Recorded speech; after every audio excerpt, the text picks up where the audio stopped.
Welcome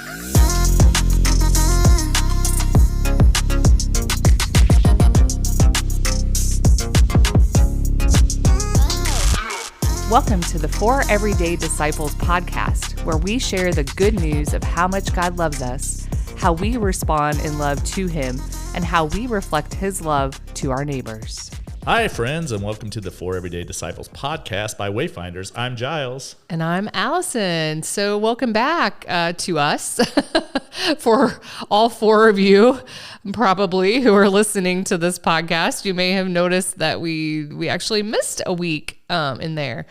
We typically try to come out with these episodes every 2 weeks, and we missed the last one, but we had a very good reason. We were actually in Liberia a couple weeks ago, which for those of you who, like me, were sort of like, where is Liberia when we were asked to go?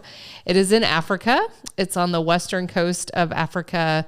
I want to say near Ivory Coast, but Africa is such a huge continent. It's not really that near, but that's the most adjacent, I guess I'll say, country that you may be familiar with. But Giles, tell us a little bit why we were there in Liberia. Well, I first want to clarify that it is not just that we were in Liberia that we missed a podcast. So actually, I recorded a podcast with our friend Zach, who many of you probably remember from last season, was the co-host. And we actually had called it Zach is Back. Not the Zach Attack. No, but the recording had a lot of issues, and so I was not able to publish that. But we will follow up. I will have that podcast with him. We will redo that and hopefully get that up sometime soon. So that was one reason why we missed the podcast. That's right. Thank you for that reminder. That's true. But Allison is absolutely correct. The other reason is that we were out of the country. I had an opportunity with the school where I went to get my master's to actually go and teach the class on spiritual formation and disciple making in Liberia. So for me, it was a great opportunity. I hope that this is something that I can continue to do in the future, but they invited me to go and do this. And so that is really the reason why we found ourselves in Liberia. Yeah, and it was a really cool, I'll speak for Giles. He was the professor. I was just kind of along for the ride, so to speak. They allowed me to go with him, which was awesome. But there were, 16 students? Yes. In your class, and who were these students? So these students most of them were Liberian pastors, so they work at different churches in Liberia. Some of them were people that happened to work for NGOs, and then some were teachers or at different colleges or even at the high school level. Okay. They were all students that are going for their masters, which in Liberia this is a new thing. They do obviously have the college level, but in that country, the masters is sort of the next new thing, and especially an accredited masters. And so working with TCMI, not only are we helping these individuals grow in their ability to go and make disciples and to also learn other things about practical theology, but to have a master's in general in that culture will be a real step up for them in just their ability for opportunity. Yeah, and I have to say it was pretty incredible to watch these students come. So Giles had a class of 16. There was a class going on simultaneously at the property where we were with another, 15, 16 students. There's over 30 Liberian pastors, leaders, professors there on site. And it was really, I guess, humbling maybe, and a little challenging, honestly, for me to realize that these guys, ladies and men, came from, all over the country, and some of them had to travel, 3 to 5 hours, if not more, to get there, in public transport and whatnot, and not on the best roads. Let me tell you, we experienced one kind of side road in Liberia. The road we took to get to where we stayed was actually tarmac and paved and everything, but some pretty rough roads. And so, not an easy journey, also a very expensive journey for them. Giles, what did you say? What's the statistic of what's the average salary in? So Liberia is actually the 7th poorest country in the world. So as far as Allison and I are concerned, it is the poorest country we've been to. Yeah. Now, obviously, we worked in Nairobi in Mathare Valley, which is obviously a slum, and so we saw people at a very high level of poverty. But in general, the whole country of Liberia, the average salary is $680 a year. Wow. So they're not even hitting the $2 a day mark. Yeah. But what a incredible place, and what a people with such hope. Yes. This is a country that had a civil war 20 years ago. And so everyone in my class had either been in the Civil War. So just think about that. Had either been in the Civil War or was a child during that time. But there was not one person in that class that hadn't been impacted by that war in the country. And so to see how much they're desiring this kind of education, this kind of development, not only for themselves, but for their country of Liberia, just really in me was a very humbling experience to see these individuals that were really desire to see change. And what was the coolest part for me in that was the desire for change is coming through the gospel. That's really how they want to see the country be changed. Yeah, that's amazing. And just that hunger, like you said, to not only get an undergraduate degree, which is probably is not a common thing. Yes, yeah, absolutely. I think the missionary we were working alongside while we were there mentioned that I don't remember the exact number, but it was over 25, I think 27 universities in the country, and they're pretty much all located in the capital city of Monrovia, which is kind of near where we were. So, the opposite side of the country, there's like no opportunity for institutional learning, higher education in that way. And so just the fact that they have that hunger and the drive and the eagerness to come and learn, and to learn about disciple making, as you said, like spreading sharing the gospel, making disciples in their context, is just amazing and really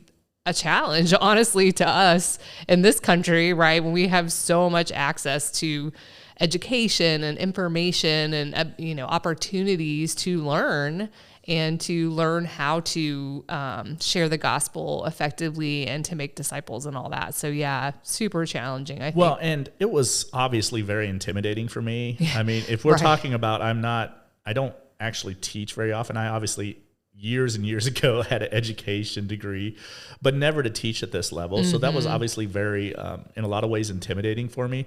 But at the same time, Allison and I are always going to say yes to the opportunity to go and teach people about disciple making. Right. And so when this opportunity came up, this is all in alignment in what our purpose is. And so we really trusted God. I trusted God to say, you will help me get through this class and teach these students well and do it at this level. And he was faithful. And I actually realized how comfortable I am with this material. And I think it's really a big part of it for Alice and I is because we live it. So I felt like I was really comfortable teaching about disciple making and about spiritual formation. But it's not just because I've learned it in a class before, but it's because we actually live it out. So the teaching was just a natural outpouring of that. And TCMI granted me this opportunity because they saw that within me. And I think that was just it just was incredible. And I'm looking forward to being able to do it in the future as well. Yeah.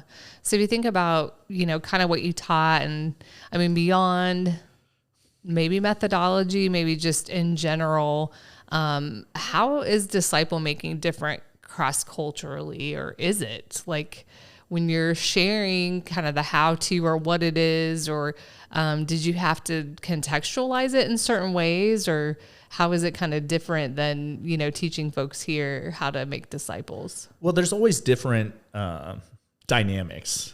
It's almost like the disciple making groups. Whenever we have a disciple making group, every group has its own identity. I think also you have to be a very good listener when you're walking into a culture, because you may have preconceived notions, or you may just try to do it in the way that you always think it needs to be done, but you could be 100% misguided in that. So I think the first thing that I realized when I got to Liberia was to test the temperature of the room, to see where these individuals were, not just in their own spiritual journey, but as a community or as a people group. And which is a challenge. I'm going to interrupt you just a second, which is a challenge because a lot of these folks, they've been doing this class online for most of this semester. And so this was this intensive was their first like face-to-face interaction with each other, right? Absolutely. And I was feeling a little bit better about what I could do in that space because of our experience in Kenya. And I know that these two cultures, I never want to say that two cultures are exactly alike. Yeah, it's not like Africa's Africa, so everyone's the same. But when we are talking about an African culture, there are more similarities probably there than they are with our Western American culture. Oh, yeah, for sure. But I also did not just go, this is the way that they're going to be. So I think that when we walked into the space, it was really early on in class. I asked a lot of questions, trying to get how they work as a people group, as Liberians in general, but also just in general, what was their spiritual formation? How had that grown? I had some papers from them that I had received that had sort of shared that, but it's always different in a room. And that is, especially when you're cross-culturally working, the American culture is very much about writing things or putting things down on paper or sort of discussing things in that way. But when you go to a more Eastern style culture, you're going to have a lot more verbal and interactions at that level. Kind of that storytelling, oral tradition. Yeah. So I knew that even by reading their papers, I wasn't really getting a great idea about who they were. But boy, was I surprised in fabulous ways when we actually arrived in Liberia, because the Liberians, I recognized pretty quickly, although they are a very hospitality-based culture, they had a real propensity to discourse, which when we're talking about a master's level class, or we're even talking about disciple making, the ability to ask why is a critical element. And they really had that giftedness, and I don't know necessarily why. Awesome. Yeah. But it was, Allison and I were doing a little bit of comparison. Our friends in Kenya, also a heavy hospitality culture, there tend to be a little bit more deferentiality when they would interact with us because of hospitality. A little more deferential. Yeah. And, not that was a problem. I mean, you could always get past that level, especially if you had been in a relationship for a little longer period of time. But it was the Liberians went there right away. And that to me was awesome when you're trying to teach people about what is disciple making and what is spiritual formation.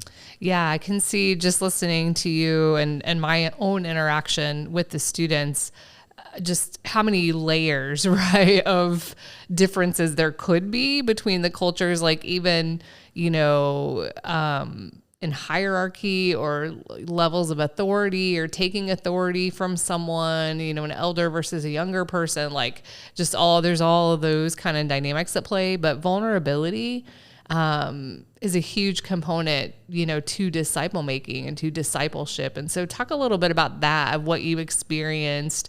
Now I have to say, Giles was with them teaching for what, like 4 days? 4 days.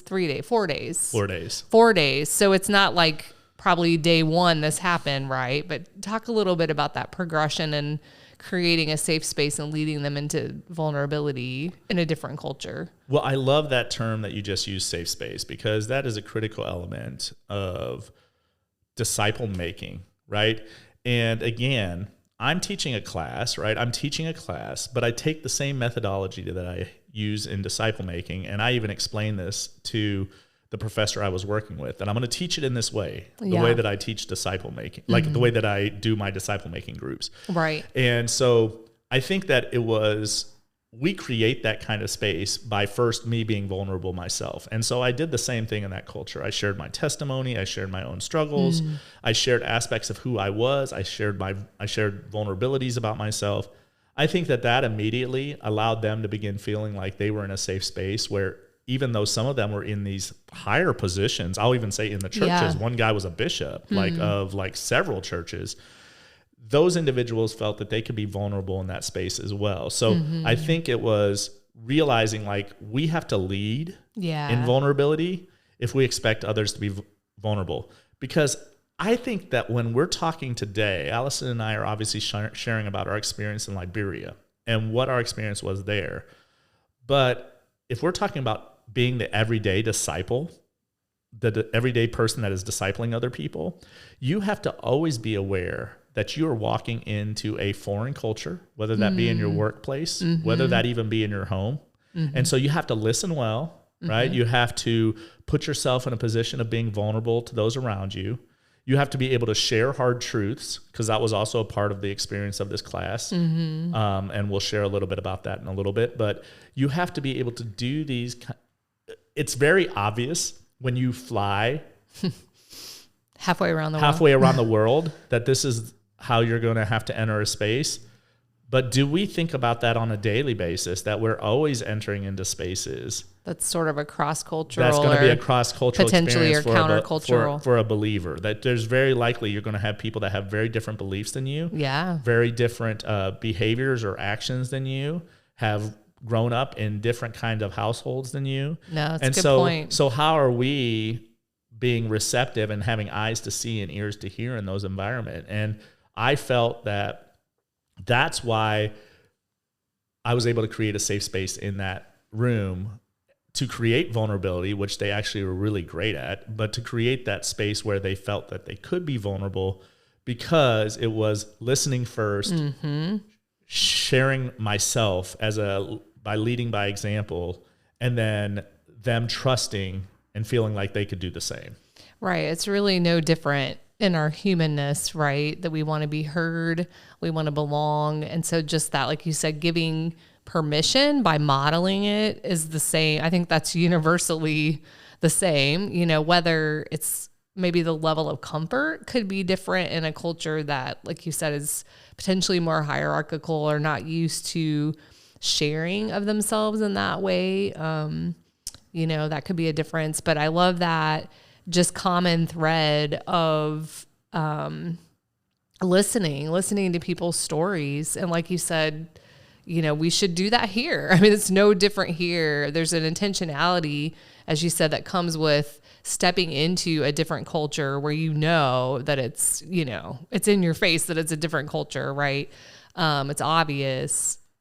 But we should have that same level of intentionality in any room that we walk into. As you said, everyone comes from potentially a different background and different life experiences. And so being able to just sit with someone in their experiences and listen to their story is so important in disciple making, wherever you are. It's all context. And Paul was such the master of this, of going into spaces and just not making an assumption about the people that are there.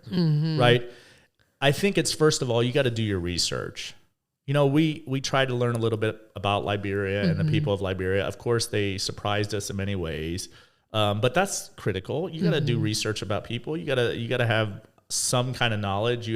I think, but also then it's being flexible to say, like, I may have some ideas about how I may want this to go, but I got to read the room and I got to meet people where they're at. And that kept coming up in that class. Is the students kept saying that you're meeting us where we need to be met. Well, even as a teacher or professor, you can be a learner, Absolutely. And I had a conversation with a student while we were there, who asked me, the other class was about missional theology. So they were getting trained up to, live on mission, be on mission, in their own, I'm guessing in their own country, in their own context, perhaps elsewhere. Potentially. But he asked me, he was like, well, what, if you were to say, like, what's the most important thing, about going on mission or being on mission, or, how do you do that? Of course, small question, right? But, I said a couple of things, but one of the main points I said was being a learner and approaching wherever you are, whatever environment you're in, as not thinking like, I know it all, or I have it all figured out, or let me tell you how to do it.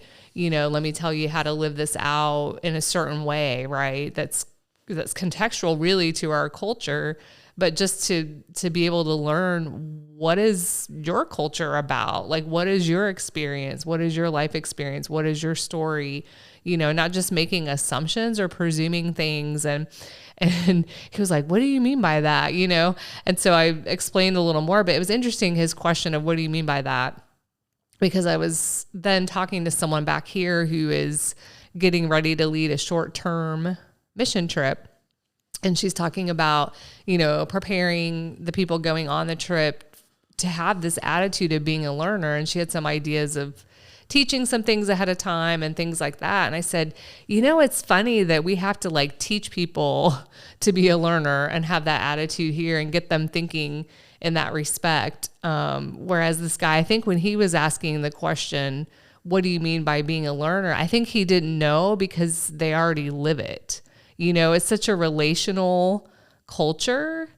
And whereas we're kind of programmed and wired to go in and tell people how to do it. I don't know if that makes sense, but like we're holders of information and all the knowledge, and we want to, you know, share all our knowledge. And so I think we're kind of in the West kind of programmed and wired for that of like information gathering and sharing, giving information, instruction. And so anyway, I just thought it was an interesting contrast of someone here telling them you have to be a learner and them saying, what does that mean? They actually don't know what that means. But I think he was actually asking like, do you mean something beyond what we're doing already? Because they're so relational, you know, it's just a different perspective on it. It is a different perspective. And I think that relationship, and we've seen this happen in Kenya, and I could see it very quickly with the Liberians as well. When we teach something, when I was teaching something, they were immediately moving to a space of, how do I take this on mission? Mm-hmm. And I find that, and I'll be a little critical here, but I think I have the right to be.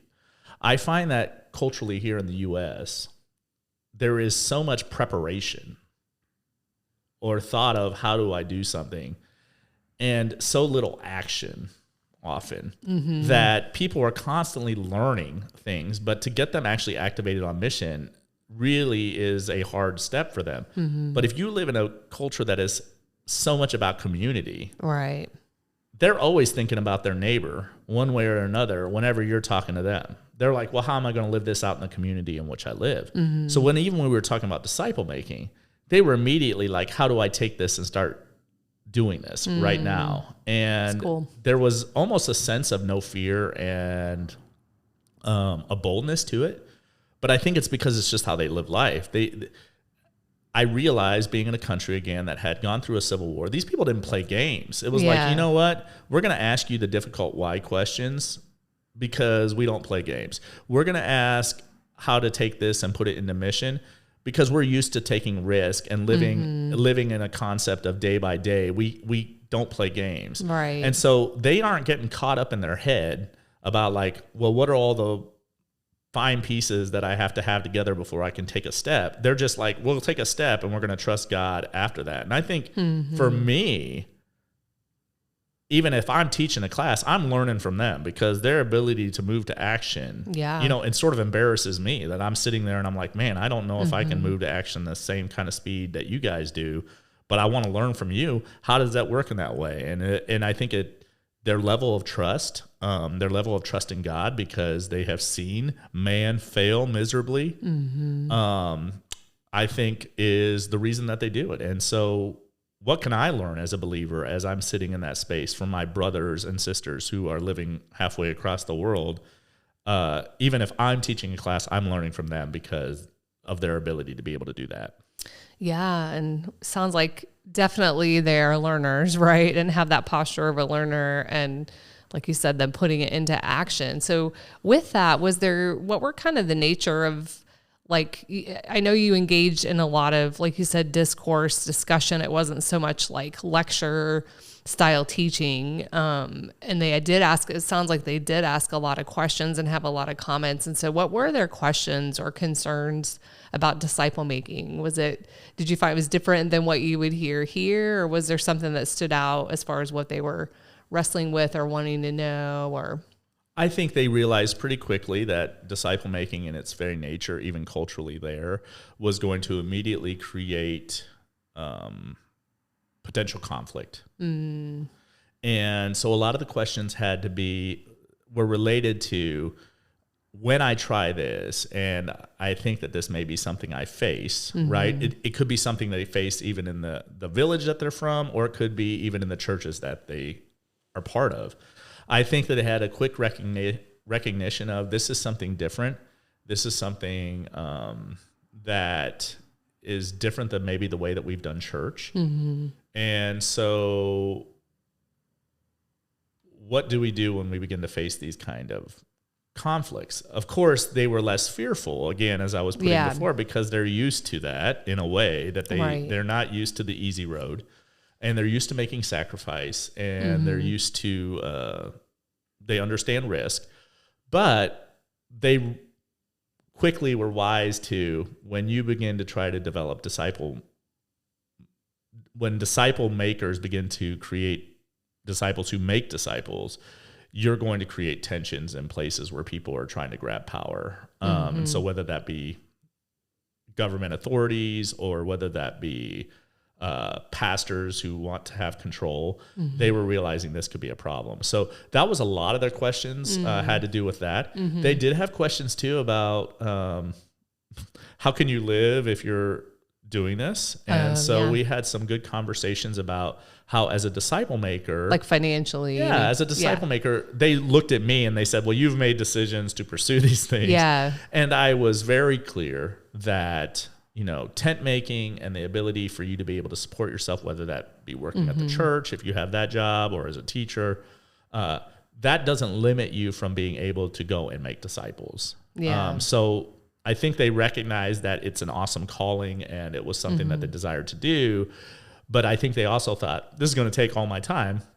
It will take a lot of their time, but God will provide them the space and the time to also be able to get the provision that they need, whether that be through disciple making or whether that be in other means of teaching or other jobs that they may have. So that was a lot of questions they had too, was the real practical side. Right. But as far as certain areas, their biblical fluency was very high. Yeah. And I obviously know this is probably because a lot of them work in churches and stuff like that. But again, we have found that in most other cultures, if a book is read, especially in a culture where Christianity is being promoted, if a book is read, it's the Bible. And that certainly seemed to be the case in Liberia, even the fact that they don't have access to a lot of other books. So the book they all had was the Bible. Right. So that's the one they're spending a lot of time reading. And so their disciplines of being in the Word and stuff like that were actually in pretty good place. So again, with disciple making, those are critical elements. That's a key point. Spending time with God in His Word. Yeah, and it's interesting to talk about the financial piece. I was having a conversation with one of the missionaries. We were there with two gals who live there, work there, and one was talking about, I guess pastors there, for the most part, do not get paid. Right. Like, this is a volunteer position for them. Or very little. Or very little. Yeah, very little, I guess. That's a good point. But not like taking a salary from being a pastor, So it really is, and not to say, I'm not making a commentary on the West. That's something you shouldn't be paid for. I'm just saying for them, it's, again, like going to your point about sacrifice and understanding the cost of investing your life in that. Because when you're talking about, like you said, a very impoverished country, like most of their economy is subsistence farming, and so it's very much a cost in all respects for them to shepherd people, evangelize, do disciple making. So what, maybe you've already answered this and it's fine. You can repeat it but what was the most surprising thing to you? Either about, the material, which you guys talked about in class, or the culture. What was the most surprising thing to you about being there? I think there were so many things. I mean, I think my mind was really blown in general. I think I did have preconceived notions. I'll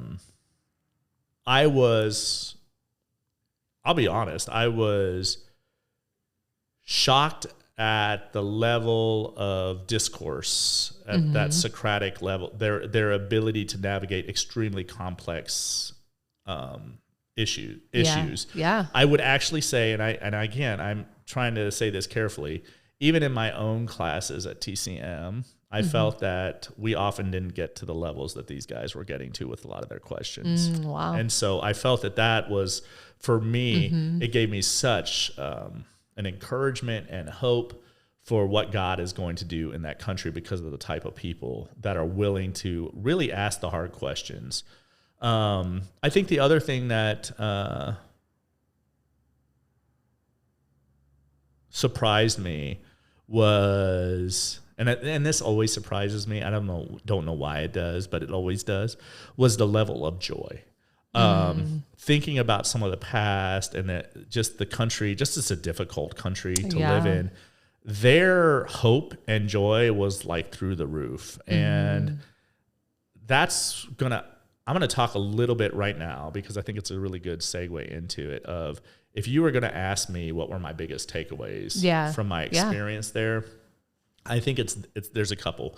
One is I have extremely been challenged with asking myself the question about where is my trust in God. And the reason I'm saying that is I have never, in none of my experiences I've been in, and I've worked in other places, but in none of my experiences I've been in, when I was sitting in a room talking about counting the cost, talking about sacrifice, talking about suffering, did I realized in those rooms that none of that is theoretical to them. Right. And I think of myself, even sometimes when I talk about those things, I imagine the suffering or I imagine the cost. But for them, there's no imagining that. It is a reality. They know what suffering is. When they're sharing with me that two of their brothers died in the Civil War and that they were the only survivor, that means they know what suffering is. When they talk about daily survival and they know what counting the cost means. And that to me was, if I was sitting in a room, I'm like, how am I trying to teach you about that? I was the learner there. I was the learner. I was talking about it because Scripture has these things about what it means to follow Christ, but these people know what it means. And that's a humbling experience. And for me to come back and say, how much do I trust God? Do I trust God the way that I see them trusting God? Do I have joy in the Lord if that was my reality, if that was how I was living day in and day out? But you wouldn't have noticed at all with any of them that was part of that there seemed to be in them a thing of any kind of bitterness or resentment or why me, God. They were all just like joyful, desiring the hope in God, desiring the kingdom in such a way, and desiring just for their people. My experience in all of that was just an overwhelming experience and something that I am still processing. Now for you were there too. You obviously experienced things a little differently. How would you say, what did you feel was your biggest takeaway or experience from being there in Liberia? Well, first off, that was beautiful what you just shared. And I just wanted to add on to that just a little bit of what you said. Giles and I often talk about being in other cultures, and especially disadvantaged communities, and being amongst poverty in that way. And even just less modernity. I don't know how to really say it, but like, not that where we were was very modern and everything, but rural villages and like the daily life there is more like biblical times. Like we always say that of like, they don't have to imagine what it's like to be a shepherd because they are, that's like their daily living. They don't have to imagine what it's like to be a nomad because in many cultures, especially in Africa, like they are, and they're taking care of flocks and, and moving from place to place to get to fertile ground and water and all those things, But hearing you talk, it was making me think about the pastors we met and the fact that, they are going from village to village as evangelists. Yes. And they are proclaiming the gospel, finding that person of peace and proclaiming the gospel. So it's very much New Testament. It's like Jesus's disciples when they were sent out, that's just what I'm envisioning, like in a real sense, like not obviously as disciples were sent out, but in a physical sense, like they're experiencing so much of that, of what Jesus's disciples experienced going from village to village and place to place. And so it's just a beautiful picture to me, as you said, like they know in a very tangible way the cost, and in a way that is honestly difficult for us to know in the culture and environment that we live in. So I think biggest takeaway, I guess I'll say something that was so rewarding for me was to see, in your class, you had all age ranges of people our age and older, much younger than us, just all ages. And so to see all the young adults, the few young pastors you had in your class, one in particular, they did like a worship service and a sermon, they call it devotion, every night after class. And one of them preached at a service, and it was amazing. I mean, it was such a good sermon, so insightful, very deep, spiritually, theologically, right on point. And just to see the enthusiasm of those young people and how they want to reach their peers in their context was so rewarding and encouraging for me, to me. And not that, I had doubted that would be true, but it was just cool to see it and experience it. And I think along with that, the worship there. Oh man, on point. I think that was one of the big takeaways for me. So of course we've worshiped in African churches before and in Kenya, and just the, joyful worship, dancing and, clapping and moving around and lifting your hands and, singing, whether you can sing or not, just praising the Lord. And then the added element in Western Africa were the drums and they did drums too in Kenya, but not at the level that they were doing in Liberia. And so I think just the exuberant worship and that's how it should be. And that's how it's going to be, when we're together, all tribes, tongues, and nations before the Lord. Like, that's what I picture worship being. And so that was just awesome for me. Just a great memory of those times together, of singing together and worshiping together. Well, I'll tell you that Allison and I, we love all you guys, right? But oh no, here it comes. But this is just the straight truth, okay? When we all get to heaven, if you're gonna want to see, if you want to come and hang out with Allison and I, it's just gonna straight up tell you it's gonna be in the African side of heaven. That's right. Because by the way, y'all white people are just like so boring, like in our worship. And when you go and you experience that, you're like, man, this is where I want to be hanging out with these guys. And so we asked permission while we were there. We did. We asked the pastors at the end, like if it was okay. And they said, oh, absolutely. You got you got to pass. And we already know our Kenyan friends are going to allow us. So we're pretty much taken care of on that part. So maybe that's something, if you haven't, been to Africa before or haven't experienced, maybe you should just go so you can get yourself a place in that heaven, because it's it's going to be a lot of seat at the table. A seat in the African section of the banquet table. Section, because by the way, it is a lot more exciting there. And so I'm just telling you, I love all of you, but when you talk about worship, it's not even close. And the guy that was leading us while we were there in worship, Allison and I were like, there would be some people having straight up heart attacks at some of the churches here in Indianapolis if this guy came up and led in worship, because they wouldn't even know what to do with it. Yes, that was the other rewarding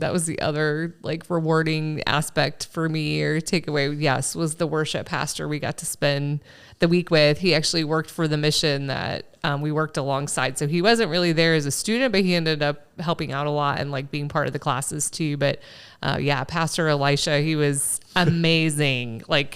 Had an amazing voice, amazing musician, but just could invite the Spirit's presence into a room like none other. I mean, he was just, we were like, how can we get him to come to our church in America? Like, how can we make this happen? He was so good. Yeah.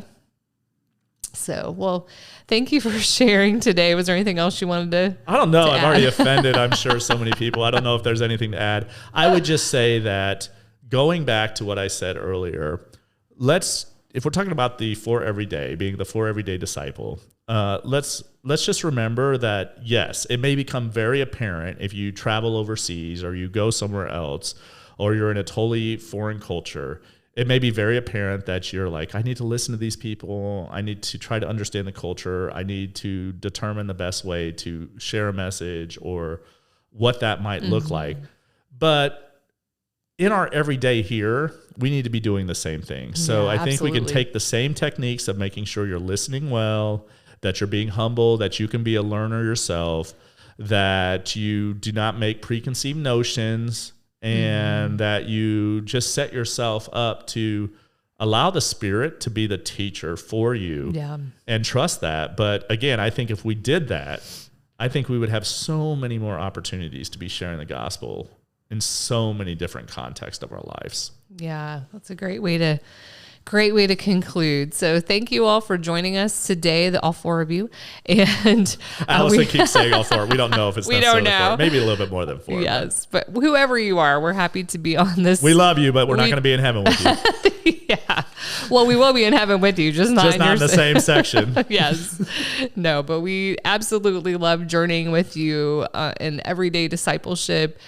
Please stay connected with us and subscribe on whatever audio streaming platform you're listening to right now, so that you won't miss an episode. We'll try to be. We might miss an episode. We might be in Africa, but we'll try. Yeah, and just so we can continue to grow together as everyday disciples. So until next time.